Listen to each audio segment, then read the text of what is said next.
Puis, Jean-Seb, toi, comme c'est une question de même, là, j'ai pensé à ça. As-tu un fonds d'urgence? Ben oui. C'est- Toi aussi, j'espère? Ben, moi aussi, mais savais-tu qu'un Canadien sur deux a quasiment pas de fonds d'urgence? Wow. Non, je savais pas, mais je suis pas si étonné, là.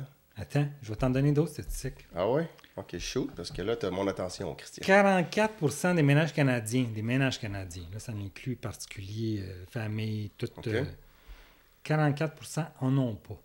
OK. Même pas qu'au prouver Un un sur minimum de 3 mois, là. On parle même pas de plus. 3 mois seulement. OK, un fonds d'urgence, c'est, mettons, 3 mois, 3, 4, Ben, 5 mois? Selon Statistique Canada, OK. le sondage, c'était 44% des ménages canadiens en 2021 n'avaient pas de fonds d'urgence pour couvrir au moins 3 mois de dépenses. 3 mois de dépenses, OK.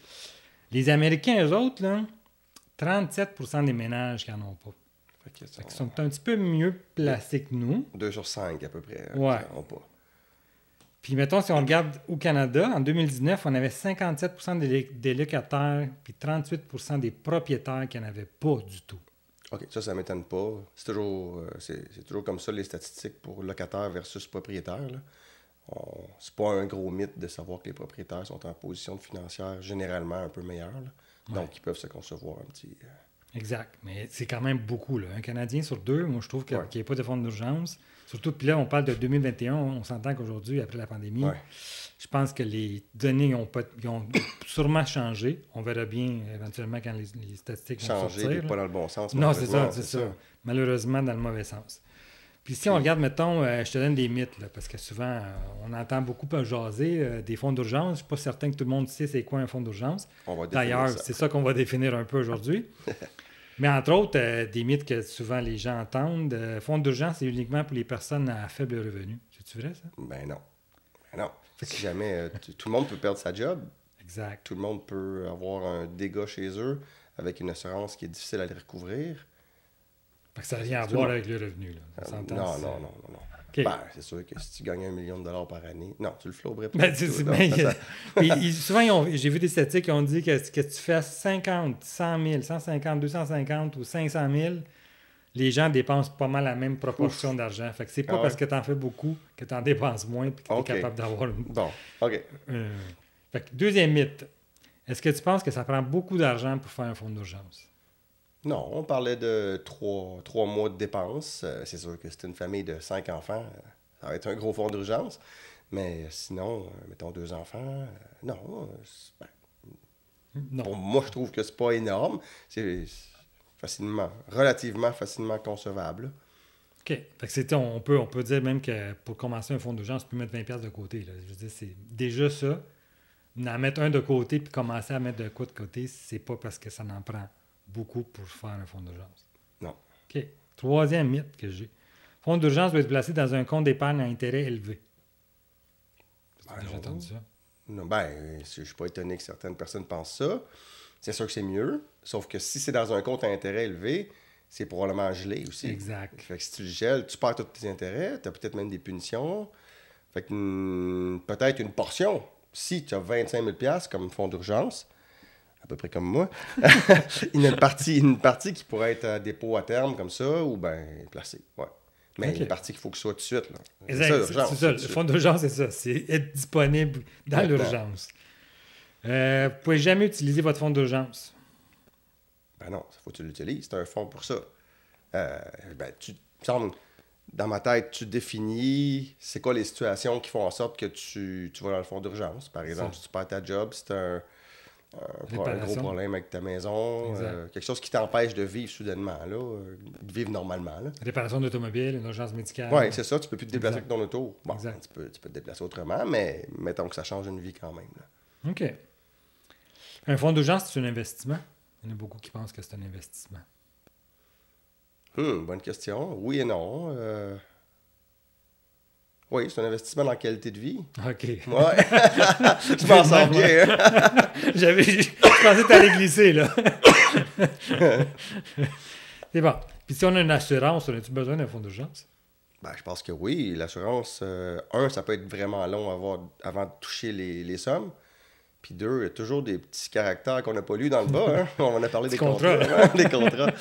Puis peut-être que finalement, notre situation ne s'applique pas à l'assurance qu'on a. Fait que non, ça prend un fonds d'urgence en plus d'une assurance. OK. Puis, est-tu trop tard pour constituer un fonds d'urgence? Il y en a qui pensent que Non. c'est trop Ah tard. non, pour jamais. constituer. Jamais. C'est comme si tu disais, ben, il y a un jour, à tel moment dans ma vie, ben, j'aurais pu l'imprévu. Mais non, ça serait le fun. Ça serait le fun, mais non. Ouais. Bon, OK. Je pense qu'on a bien couvert pas mal les mythes. Je pense que les réponses étaient parfaites. Donc là, si on est pour tomber un peu dans la notion même du fonds d'urgence, là, dans tes mots à toi, là, mettons, c'est quoi un fonds d'urgence? Un fonds d'urgence, ben, c'est un montant financier facilement accessible pour pouvoir aller piger dedans, pour garder ta qualité de vie minimum pendant un certain temps OK. en cas d'urgence. Puis là, ben, les urgences peuvent être nombreuses. Là. OK. On va pas s'amuser à toutes les nommer, mais chacun a son type d'urgence. Là. Mais je pense que c'est important de définir urgence pour être sûr qu'on n'ait pas pigé dans le fond n'importe quand ou, pas, ou jamais. Je suis sûr qu'il y en a peut-être qui diraient « Oh non, on le laisse là. S'il en a vraiment besoin, vas-y. » OK. Puis, dans le fond, c'est ça. Il y en a plusieurs qui pensent qu'un fonds d'urgence, c'est comme un genre de compte d'épargne de côté que tu mets de côté. Puis, exemple, que tu as une dépense imprévue que tu veux faire, mais personnelle, qui n'est pas Alors, une urgence. Tu vas aller piger dedans, puis après ça, tu vas aller... C'est pas ça, un fonds d'urgence. il faudrait que tu signes un contrat avec toi-même qui dit j'ai le droit d'accéder à mon fonds d'urgence pour telle raison. Là. Exact. OK. C'est bon. Fait que, puis, mettons, si on dirait... moi, j'ai déjà entendu la formule du 3-6 mois, mettons, au niveau du temps qu'il faudrait que tu ailles dans ton compte pour que ça pallie un peu aux urgences éventuelles. Là. Ah, tu vois, moi, j'étais plus dans... Ben, plus je vieillis, plus mon fonds d'urgence grossit, là. Fait que je suis plus à 2-3 ans d'urgence là, que 3-6 mois. Je sais que je suis chanceux, là. Ben, je dis je suis chanceux, je l'ai conçu aussi. Oui, c'est j'ai ça. fait des efforts pour pouvoir l'avoir. Là. Donc, assez pour avoir une partie de ça qui est un placement à un dépôt à terme. 6 mois chez Tangerine, je pense que ça me donne 4,5 %. Ça commence à être quasiment un investissement, ça. Mais si, je peux y accéder sans pénalité. En fait, je perds mes intérêts, c'est tout. Mais, tu sais, 6 mois, 9 mois, c'est pas des gros intérêts tant que ça. Là.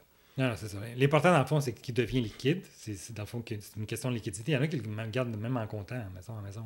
Ça peut être ça. Là. Si tu as la tranquillité d'esprit à la maison, tu le gardes dans ton compte, dans un tiroir, n'importe où. Là. Ça peut être ça. Ou dans un compte bancaire accessible. Ça peut être aussi, comme tu dis, un compte d'épargne, mettons, de ton compte bancaire où est-ce qu'il donne 1,5 % d'intérêt ou peu importe. Bon, c'est un minimum. C'est un minimum. Puis... C'est sûr que tu peux pas battre l'inflation, surtout quand c'est à 3 % comme ces temps-ci.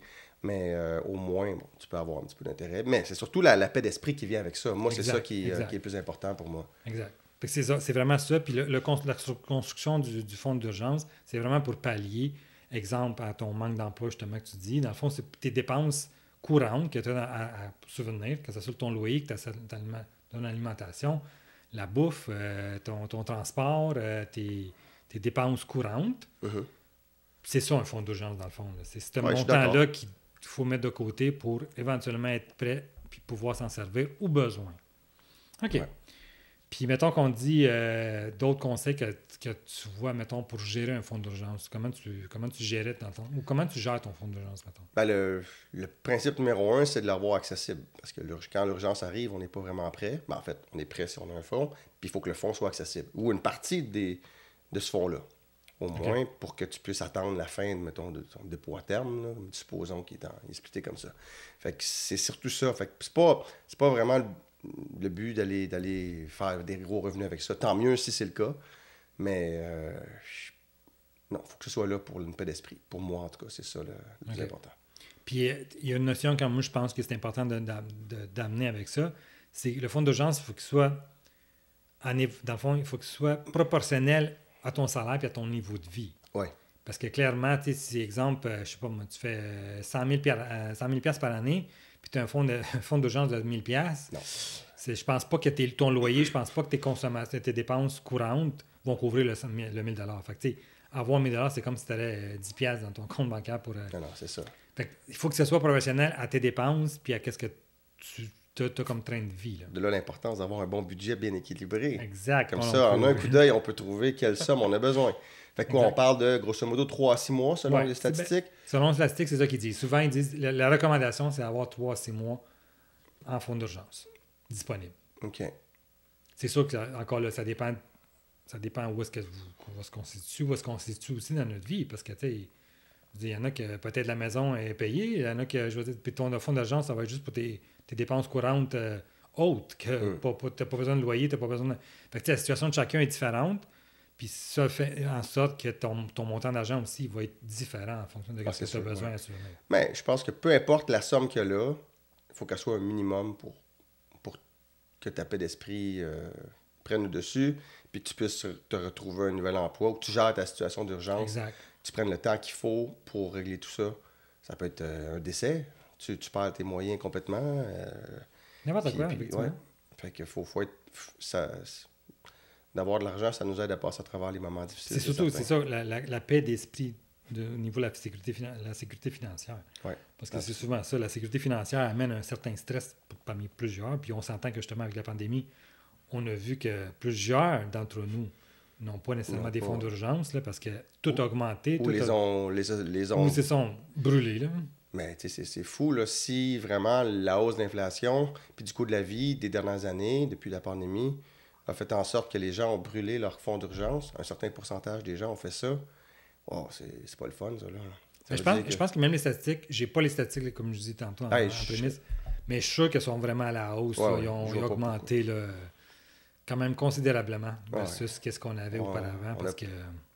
On n'a pas besoin de faire un budget pour constater que les dépenses ont augmenté énormément. Les dépenses de base. Là, oui. Loyer, alimentation, nourriture, déplacement, tout à fait. OK.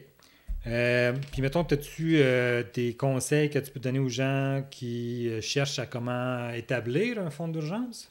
Ben, ça va toujours avec les mots-clés du budget pour moi, qui sont, par exemple, discipline.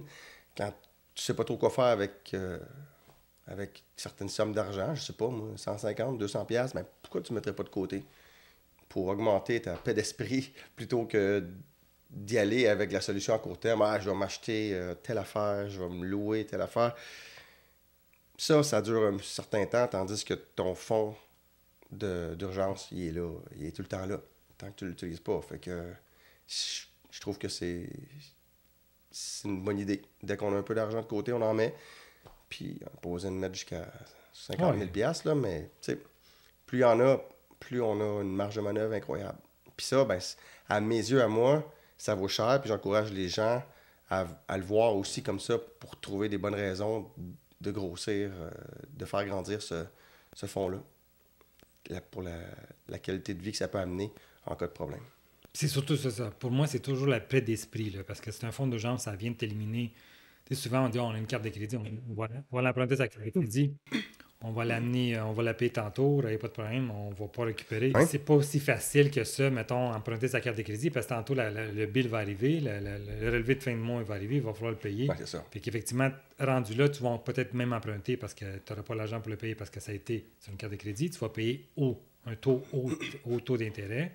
Donc, ton fonds d'urgence, souvent, ben là, dans ces cas-là, ça peut dépanner. Fait que clairement, en avoir un, c'est différent d'avoir une carte de crédit qui est, mettons, pas loadée ou qui a une place pour dire, je vais emprunter sa carte de crédit comme fonds d'urgence, qui n'est pas tout à fait une bonne pratique. Pas que c'est une bonne idée, là, parce que si tu utilises ton fonds d'urgence jusqu'à la fin, puis que ta situation n'est pas réglée, puis tu as recours à tes cartes de crédit, puis une marge de crédit hypothécaire, peu importe ce que c'est comme produit, ben là, tu t'entres dans un cercle vicieux, puis ça, dans un moment où les intérêts sont relativement élevés, comme maintenant en 2024, ça c'est pas très très long qu'on peut vraiment s'enfoncer rapidement. OK. Puis tu penses-tu que, mettons, si on regarde un peu la tendance qui est dans les prochaines années à venir là, au niveau économie, là, on n'est pas des économes, on s'entend que c'est pas notre métier. Je suis économe, mais pas économiste. Oui, c'est vrai, pas économiste. T'es économe, mais c'est ça. Pas économiste. Pas économiste, exact. Qu'est-ce que tu pourrais dire ou suggérer aux gens qui n'ont jamais fait ça ou qui n'ont jamais pris la peine de regarder un peu, parce qu'on s'entend qu'en parlant de fonds d'urgence, on parle de quelqu'un quand même qui a une conscience au niveau de ses finances personnelles puis qui a une volonté de vouloir prendre en main un peu un mieux-être puis un bien-être au niveau de la gestion financière. Qu'est-ce que tu peux leur donner comme réflexe, mettons, là, pour se créer un fonds d'urgence? Essayer ça rejoint un peu ce que je disais tantôt, mais concrètement, ne plus engendrer de dépenses superflues. OK. On n'a Éliminer, pas- dans le fond, tout ça. Ben, Puis peut-être pas transférer. éliminer, parce que de temps en temps, ça fait du bien. Oui. Même à moi, là, ça fait du bien. Mais, c'est ça, il faut que ce soit contrôlé, là. Parce que, ben, il y a mieux à faire avec l'argent. Puis c'est quand on s'arrête puis qu'on y réfléchit à toutes les dépenses de fou qu'on peut se laisser tenter de faire, ben, ça nous rend-tu vraiment plus heureux? Non, je pense pas. OK. OK. Puis, si, mettons, moi, je pourrais comme complémenter ça un peu, c'est de dire aussi, comme ton fond, tantôt, on l'a comme abordé un peu, mais très vite. Au niveau de l'investissement, mettons, tu dis de le mettre dans un compte d'épargne ou un CPG ou n'importe quoi, mettons, à plus long terme ou à moyen terme, parce que souvent, on le veut que ça soit liquide disponible. Mais ça peut être ça, d'avoir peut-être un 2 volets. Oui, Un fonds d'urgence en 2 volets. Un volet qui est accessible maintenant, tout de suite, pour, mettons, 2-3 mois d'urgence. Puis avoir l'autre volet qui est dans, mettons, 3 mois, où est-ce que tu pourrais faire un placement, un CPG de 3 mois ferme ou 6 mois ferme, où est-ce que ça pourrait te donner un rendement plus élevé que le taux d'inflation. oui, Pour ça, justement- c'est important parce que Parce que sinon, c'est ça, tu perds ta capacité puis ton... quand tu mets plus d'argent dans ton fonds, ben, il finit par perdre la valeur parce que Exact. l'inflation le gruge tranquillement. C'est très abstrait, tout ce concept-là, mais oui, c'est ça qui arrive quand même, là. Parce que le coût de la vie monte, puis si tu as gardé de l'argent dans tes tiroirs, ben, lui, Ouais. il fait pas. Il y a la même valeur qu'est-ce qui était indiqué sur le billet. Là. Exactement. Ça n'a pas changé. Oui, effectivement. OK. Ben, je pense que ça résume. En tout cas, moi, je pense que ça Ouais. fait le tour. As-tu quelque chose à ajouter? Ben, ou- peut-être, oui, tu parlais de volets, tu sais, d'investissement ou de catégorie pour le fonds d'urgence. Ben, tu sais, le volet 2, qui est, disons, prendre une portion du fonds d'urgence pour pouvoir le mettre en épargne à terme, ben, il vient pas tout de suite. Faut que tu complètes ton volet 1. Tu sais. Si Oui, tu dis c'est que clair. c'est 3 mois, mais 3 mois, dans un budget d'une famille de 4 personnes, ça monte vite, là. Tu es déjà à, je sais pas, disons, 15 000 $. Je sais pas, je lance un chiffre comme ça. Puis, ben, peut-être un peu moins. Mais c'est ça, il faut qu'il soit accessible rapidement, là. Vraiment. Ou tu peux, OK, si tu en as vraiment beaucoup, ben, tu peux te faire des dépôts à terme qui viennent à terme, justement, Exact. avec Chevauché, là, mettons. c'est ça, Exact. ou décalé. Ouais. Comme ça, ben, il y en a toujours un qui est un peu plus vite. Fait que tu peux accéder à ton argent plus facilement sans perdre l'intérêt que tu as commencé à engendrer, là. OK.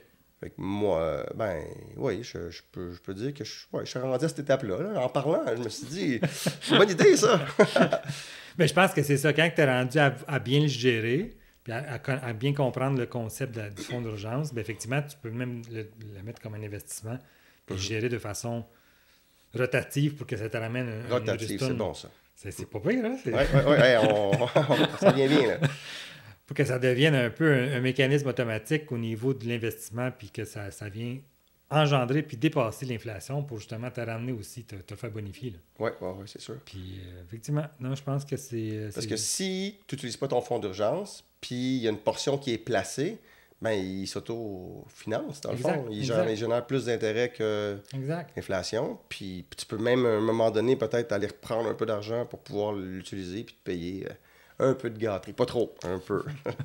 Puis même, il y en a même des comptes, mettons, ouverts, là, où est-ce que tu as un CPG, un placement, mettons, à terme à banque, mais ouvert, qui donne, exemple, 3% de rendement, versus l'inflation qui est à 2,9, OK. où est-ce que il est toujours disponible en tout temps. là. Il n'y a pas nécessairement un terme. Ah, OK. C'est pour ça que le taux d'intérêt est plus bas un C'est peu. ça, il est un peu plus OK, bas, mais bon. quand même, ça couvre l'inflation. Fait qu'au moins, tu le perds pas. Parce que si tu le gardes en comptant à la maison, ben, c'est clair que tu le perds. Non, c'est sûr. Ah, Fait bon, qu'au ben, moins, ça couvre... faut... C'est ça. Il faut juste connaître un peu les produits financiers aussi, dans le sens d'aller se renseigner un peu qu'est-ce qui existe au niveau du placement pour qu'il soit disponible. Ben, ça manquait à ma culture. C'est bon que tu m'en aies parlé. Je vais checker ça. Puis, je vais en profiter. C'est peut-être la meilleure solution aussi. Ouais, Je vais analyser ça. effectivement, il y a plein de solutions possibles, dans le fond. Fait que toutes les solutions, mais ça commence par la connaissance. Puis la connaissance est ici. Yeah. On vient vous la donner. Fait que si vous avez des questions par rapport au fonds d'urgence, si vous avez d'autres commentaires à part les fonds d'urgence, mais en lien avec les fonds d'urgence, bien, on est ouvert à entendre tous vos beaux commentaires, puis n'hésitez pas. Puis, Certainement. au plaisir de vous revoir sur le prochain. Merci. À la prochaine.